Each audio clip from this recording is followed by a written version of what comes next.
တာမွေမျိုးနဲ့ရန်ကုန်မြို့မှာကိုရီးယားဘာသာစကားကို topic level 6အထိကျွမ်းကျင်သက်မြောက်စွာသင်ယူနိုင်မှုအတွက် Like Korean ရှိပါတယ်။ညီမတို့ရဲ့ Like Korean သင်တန်းကျောင်းဟာဆိုရင်တာမွေမျိုးနဲ့ဦးရှင်းတာမွေပလာဇာအနီးမှာတည်ရှိပြီးတော့သင်တန်းဖွင့်လှစ်ခဲ့တဲ့တက်တန်းအနေနဲ့2နှစ်တိတိရှိခဲ့ပြီပဲဖြစ်ပါတယ်။ Like Korean သင်တန်းကျောင်းမှာဆိုရင် founder ဆရာမတီချယ်ဖူးနဲ့ native Korean ဆရာကိုယ်တိုင်သင်ကြားပေးနေတာမို့လို့ pronunciation ပိုင်းနဲ့ speaking ပိုင်းမှာပြပြသားသားမပြောတတ်မှာကိုစိတ်ပူစရာမလိုဘူးနော်။သင်ကြားပေးနေတဲ့အတန်းခွဲလေးတွေကတော့ basic to level 4, basic to level 5, topic preparation class များအပြင်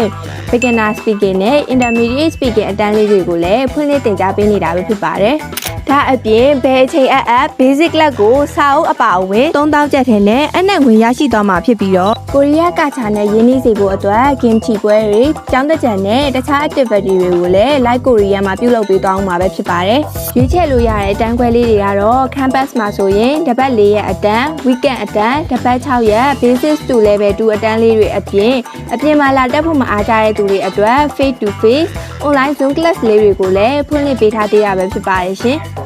ဒါကြောင့်မလို့ကိုရီးယားနိုင်ငံမှာကျောင်းတက်ဖို့ပဲဖြစ်ဖြစ်အလုပ်လုပ်ဖို့ပဲဖြစ်ဖြစ်ဘာသာစကားတစ်ခုကိုကျွမ်းကျင်တတ်မြောက်ချင်လို့ပဲဖြစ်ဖြစ်စိတ်ဝင်စားလို့တက်ရောက်ချင်နေဆိုရင်တော့ Like Korean Language Center ရဲ့ Pay Messenger ကဖြစ်စေဖုန်းနံပါတ်39958333 3839တို့ကဖြစ်စေဆက်သွယ်ဆောင်ရွက်နိုင်ပါတယ်ရှင်။ကိုယ်တိုင်ကိုကြလာရောက်ဆောင်ရွက်ခြင်းနဲ့ဆိုရင်တော့အမှတ်118A တမိန် brand လန်တာမွေမြို့နယ်ရန်ကုန်မြို့ကိုအခုပဲလာရောက်အနှံ့လိုက်တော့နော်။